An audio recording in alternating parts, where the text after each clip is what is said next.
E aí, gente? Só tô passando aqui no começo do vídeo pra te dar um aviso rapidinho. Eu tô em processo de reeditar os meus vídeos antigos agora que eu sei mais sobre editorial de vídeo. E achei que essa semana seria uma boa oportunidade pra repostar esse vídeo específico reeditado. Nós estamos em junho, mês passando pra cultura LGBT. E Oscar Wilde foi um grande escritor, muito influente na cultura europeia, e que hoje os historiadores afirmam ser homossexual. Oscar Wilde foi julgado e preso por ter relações com homens, e essa percepção manchou seu trabalho por muito tempo. Mas, hoje, nós conseguimos ter o privilégio de poder desfrutar desses livros, dessas obras-primas, e poder aproveitar do talento e perfeição estética de Wilde. O Retrato de Dorian Gray é um livro escrito por Oscar Wilde, um escritor tão bom quanto polêmico. Ele era conhecido por seus contos e peças satíricos e cínicos, de criticar as pessoas e a sociedade vitoriana em que vivia. Um de seus romances que mais causaram revolta na sociedade foi O Retrato de Dorian Gray, um romance sobrenatural sobre um jovem rico e bonito que vende sua alma em troca de juventude eterna. Mas sobre o que de fato era o livro e por que tantas pessoas se ofenderam com ele? Bem, continua assistindo que já daremos resposta. Vamos começar o que é a Era Vitoriana que já mencionei. Bom, a época vitoriana na história é compreendida como o contexto histórico da Inglaterra sob o domínio da Rainha Vitória I, de 1837 até 1904, de intensa transformação cultural, moral e tecnológica no país. Sua história apresenta muitos contextos interessantes que formaram muitas nuances da sociedade moderna que perduram até hoje. Isso, bem como a grande produção literária daquele período, certamente contribuíram para o fascínio e interesse que essa época tem na estética e cultura atuais. Oscar Fingal O'Flaherty Willis Wilde, ou simplesmente Oscar Wilde, nasceu na Irlanda, que na época era uma colônia britânica. Um escritor e estudioso, defendia a estética clássica acima de tudo em relação à arte. Isso é polêmico na época vitoriana, porque veja bem, na era vitoriana é que surgem os ideais da família burguesa, que modifica a moral como é entendida na Europa. A família típica nuclear, o apelo à moral e bons costumes, a castidade, a valorização da virtude, etc., toda essa moral purista e tradicional que existe até hoje é produto daqui. Mas a era vitoriana foi, antes de tudo, um período de grandes contradições. Ao lado dos grandes projetos técnicos e industriais, assiste-se a um triste espetáculo de doenças, violência e morte. E também um período quando se exerceu um forte controle sobre o comportamento sexual de homens e mulheres. Dizem Santana e Senko, ensaio de 2016 sobre a moral e cultura vitoriana. O surgimento dessa ética baseada na suposta pureza e racionalidade da mente humana cria uma sociedade que busca constantemente fiscalizar, por assim dizer, a moral e costume uns dos outros, ponto que qualquer coisa que distorcesse essa visão binária de luz e sombra, bom e mal, era reprimida e desprezada. Como isso se reflete na arte? Bem, nas artes plásticas e literatura, era esperado que o conteúdo fosse o mais puro, por assim dizer, possível. Não poderia ter nada subversivo, nada imoral.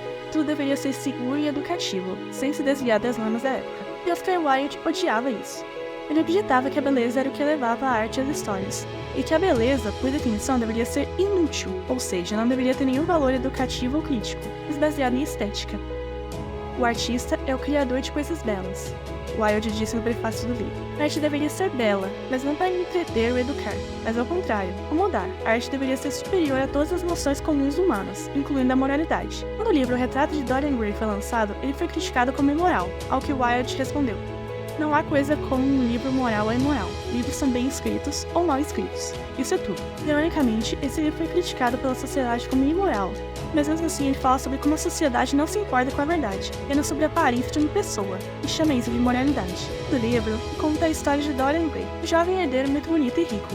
Ele é culto, charmoso e admirado. Ele é praticamente um príncipe encantado. Em certo ponto, até mesmo a narração chama ele assim. O personagem tem dois melhores amigos, um pintor tímido chamado Basil e um lord inglês chamado Henry, que irá sempre viver a vida ao máximo, mas ao mesmo tempo tem medo das consequências de pôr seus ideais a teste. Um certo dia, Basil sugere pintar um retrato de Dorian. O pintor, ao descrever sua arte, diz que a beleza e a emoção da arte fazem parte do trabalho do artista, não do modelo. Basicamente, ele diz que a beleza real é a arte, não o modelo da vida real que inspira a arte. Guarda essa informação, tá bom? Quando Basil termina a pintura, Dorian se apaixona completamente pela obra de arte, dizendo que é perfeita e muito bonita. Comenta que como é maravilhoso ser jovem e rico, pois você não tem preocupações com nada e pode fazer qualquer coisa, e depois lamenta que é uma pena que um dia ele vai envelhecer e morrer, como todas as coisas mortais. Tudo que vai sobrar do que ele foi um dia é a pintura. Esse comentário irrita Dorian, e ele grita sobre como é injusto as pessoas envelhecerem e ficarem feias e pobres, pois quando ele não tiver mais seu charme e beleza, ele não terá mais nada, as pessoas não vão gostar mais dele, e ele não tirará mais proveito da vida. E ele grita que seria melhor a pintura que seria perfeita envelhecer e ele ficar jovem e belo para sempre. Está, quando passa o pânico, vida que segue e Dorian Gray se apaixona por uma atriz de teatro, com quem ele pretende se casar. Só que, quando Dorian leva Henry e Basil para assistir Sibyl, a noiva, interpretar Julieta em uma encenação da peça Romeu e Julieta, a atriz faz um péssimo trabalho, horrorizando Dorian. Quando ele pergunta por que ela interpretou de forma tão ruim, ela dá uma resposta surpreendente. Dorian, antes de te conhecer, atuar era a única realidade da minha vida. Era apenas um teatro que eu vivia. Você libertou a minha alma da prisão. Você me ensinou o que a realidade realmente é. Você me trouxe algo maior, algo no qual toda a arte não é nada além de uma reflexão. Você me fez entender o que o amor realmente é. Ou seja, Sibyl atuava bem porque via o teatro, a farsa, a arte como a realidade dela. Mas conhecer e sentir o amor verdadeiro a fez perceber que o sentimento real, embora não tão belo, é verdadeiro. E volta no que o Basil disse antes sobre a pintura. A arte é sempre muito mais bela do que o modelo real que inspira a arte. Na arte, e unicamente na arte, a beleza é o conteúdo, enquanto na vida real, a beleza é apenas estética. O que importa nas pessoas é seu caráter. Então a atriz desiste da beleza dos versos românticos de Romeu e Julieta para viver o amor frívolo, mas real, de um noivado com um homem. Porque enquanto não pode ser tão belo e poético como uma peça romântica, ainda é uma coisa real, palpável. E qual a reação do Dorian, um homem tão superficial, em relação a isso? Ele despreza a garota, diz que não vai mais casar com ela, pois ele amava apenas ela como atriz, porque a atuação a tornava bela, a tornava interessante. Até mesmo diz que ela não é nada sem atuar. Ela demonstra que ele prefere a arte e sua característica de beleza e perfeição artificiais acima de qualquer face da realidade. Nada real, nada moral ou físico. Dorian só se importa com a qualidade imaterial da arte. E apesar de no exterior isso fazer parecer que ele é uma pessoa culta, na verdade apenas torna isso superficial. Mas como Wilde disse, a arte é apenas bela, porém é inútil.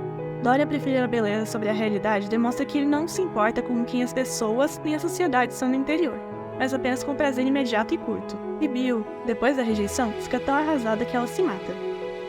Com o passar do tempo, vivendo em uma vida cada vez mais hedonista e fútil, Dorian aos poucos percebe que o seu retrato parece envelhecer e deformar, a ponto de ele parecer um monstro, enquanto ele permanece jovem e bonito.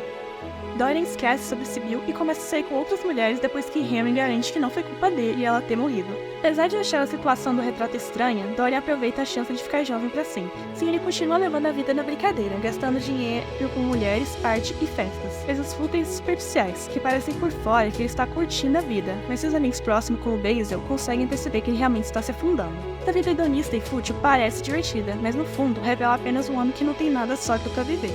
É um homem sem virtude que se diverte fazendo coisas inúteis, mas que parecem belas. E quanto mais ele se entrega a essa fuga, mais o retrato na parede deforma. Até que, não aguentando mais ver essa pintura tão horrorosa, não apenas de imagem, mas também de significado, ele a tranca no armário vazio para nunca mais ter que vê-la. Vencido de que o retrato é a sua alma, ele compreende que ela muda graças à sua vida de pecado, refletindo na pintura o estado verdadeiro do seu interior, que é tão feio quanto a pintura se transforma. Isso assusta Dorian, e ele esconde a pintura da vista de todos, sem, no entanto, pensar em destruir sua fonte da juventude eterna. Então anos se passam. Dorian Gray não envelhece enquanto a pintura ainda existe, e Dorian perde cada vez mais sua alma, sendo obcecado por uma vida terrível e pecaminosa, que ele sabe que destrói seu interior, mas ele não consegue resistir. As pessoas começam a perceber o quão mau caráter Dorian realmente é, e quase todos passam a detestá-lo e falarem mal dele. Mas ao mesmo tempo que ele tem uma reputação horrível, ele não é excluído da sociedade por ele ser um nobre, rico e bonito, porque essas são características que são associadas às pessoas boas. Esse detalhe é importante para a sátira do romance sobre a sociedade. E por mais moralista que ela possa parecer, ser verdadeiramente honesto e puro não é tão importante para as pessoas quanto parecer ser honesto, porque uma fachada bela e culta encanta a ponto de as pessoas relevarem seus defeitos, que isso é a sociedade que o odeia dá e frequenta festas com ele.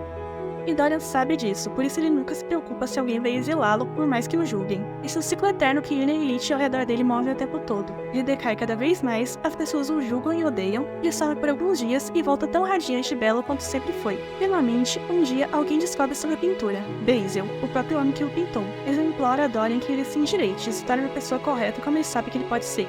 Não por se tornar uma pessoa boa, pelo menos para salvar sua alma. A alma, Dorian ri. A alma dele não pertence mais a Deus, mas à pintura. Desafiando as escolhas de Dorian e horrorizado com o que a pintura se tornou, Basil implora para que Dorian destrua a pintura e se arrependa de seus pecados para recuperar a sua alma. Dorian fica tão furioso com a existência de seu amigo que ele avança de uma vez sobre Basil e o mata, decidindo que seu segredo sobre o estado da sua alma vale mais do que o companheirismo de Basil. Dorian esconde o corpo e faz o possível para ninguém perceber que ele desapareceu, orientando-se a aceitar depois que viu que estava no fundo do poço ao matar alguém.